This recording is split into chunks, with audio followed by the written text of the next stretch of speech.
Bismillahirrahmanirrahim. Assalamualaikum warahmatullahi wabarakatuh. Innal hamdalillah nahmaduhu wa nasta'inuhu wa nastaghfiruh wa na'udzu billahi min shururi anfusina wa min sayyiati a'malina. May yahdihillahu fala mudilla lahu wa may yudlil fala hadiya lahu. Asyhadu an la ilaha illallah wa asyhadu anna Muhammadan abduhu wa rasuluh. La nabiyya wa la rasula ba'dah. Amma ba'd. Segala puji kita panjatkan atas kehadirat Allah Subhanahu wa taala yang telah memberikan kita nikmat kesehatan, nikmat kebebasan, dan yang terlebih lagi ialah nikmat iman dan Islam, sehingga kita masih dapat merasakan kenikmatan beribadah kepada Allah Subhanahu wa taala hingga saat ini. Tak lupa pula kita kirimkan salam beserta salawat atas berkat junjungan Nabi besar kita, yaitu Nabi Muhammad sallallahu alaihi wasallam, karena beliaulah yang telah mengantarkan kita dari zaman kegelapan menuju zaman yang terang benderang seperti saat ini. Kaum muslimin yang insyaallah dirahmati oleh Allah Subhanahu wa taala. Jika kita membuka Al-Qur'an, membaca dan menelaah beberapa ayat yang ada di dalamnya, terdapat suatu ayat yang sangat wajib kita pahami bagi seorang muslim. Allah taala berfirman dalam Quran surah Az-Zariyat ayat ke-56 yang berbunyi, A'udzu billahi minasyaitonir rajim.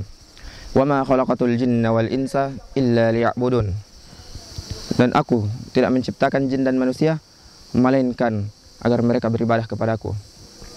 Dan dari ayat di atas dapat kita simpulkan bahwa penciptaan jin dan manusia hanyalah untuk beribadah kepada Allah Subhanahu wa taala, menjalankan syariat-syariatnya dan tidak melanggar larangan-larangannya. Dan berkaitan dengan masalah ibadah, ibadah yang paling dasar dalam agama Islam ialah ibadah salat. Saking pentingnya ibadah salat jamaah sekalian, sampai-sampai Rasulullah sallallahu alaihi wasallam masih sempat mengingatkan kita, masih sempat mengingatkan umatnya di detik-detik terakhir beliau sebelum beliau berpisah dengan dunia. Beliau bersabda, "As-salata, as-salata wa ma malakat aymanukum." Perhatikanlah salat dan perhatikanlah hak-hak budak-budak yang kalian miliki. Dan tahukah kita jamaah sekalian, salat juga merupakan pintu dari segala kebaikan, sebagaimana yang telah difirmankan Allah Subhanahu wa taala dalam Quran surah At-Talaq ayat 2 hingga 3 yang artinya, barang siapa yang bertakwa kepada Allah, maka Allah akan memberinya jalan keluar dari kesulitan-kesulitan di dunia dan di akhirat, dan Allah akan memberinya rezeki dari arah yang tak ia sangka-sangka.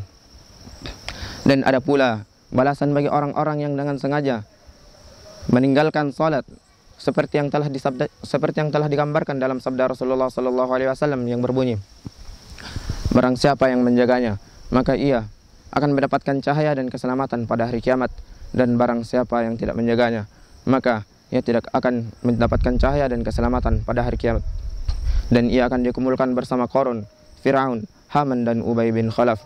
Hadis riwayat Ahmad, Ad-Darimi dan Baihaqi. Apakah kita rela jamaah sekalian? Apakah kita rela dikumpulkan bersama para orang-orang kafir tersebut, padahal semasa hidup kita berstatus sebagai seorang muslim? Kita adalah umat Nabi Muhammad sallallahu alaihi wasallam.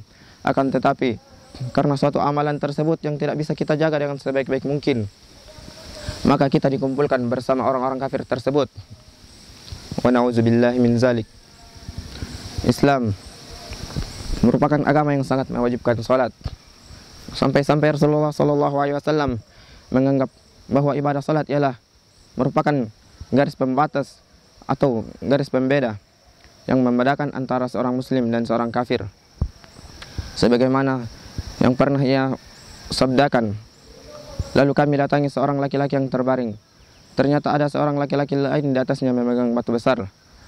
Lalu dia membanting batu besar itu di kepala yang orang terbaring tersebut hingga kepalanya pecah. Lalu batu itu menggelinding, dan orang yang membantingnya mengikuti batu itu. Dan sebelum dia sampai ke orang yang terbaring tersebut, kepala yang pecah tadi telah menjadi utuh kembali. Lalu dia pun kembali melakukan seperti apa yang ia lakukan sebelumnya. Jibril berkata, adapun orang pertama yang pecah kepalanya ialah orang yang mengambil Al-Quran lalu membantingnya dan tidur tanpa melaksanakan salat yang wajib. Hadis riwayat Bukhari.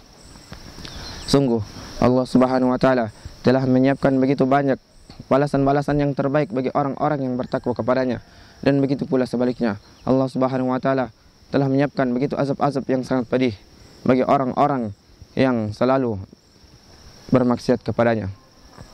Semoga kita semua dapat menjalankan amanah ini dengan sebaik-baik mungkin, dan seluruh amalan-amalan kita dapat diterima di sisi Allah kelak nanti. Amin amin ya rabbal alamin. Hadza wa sallallahu ala nabiyyina Muhammad. Assalamualaikum warahmatullahi wabarakatuh.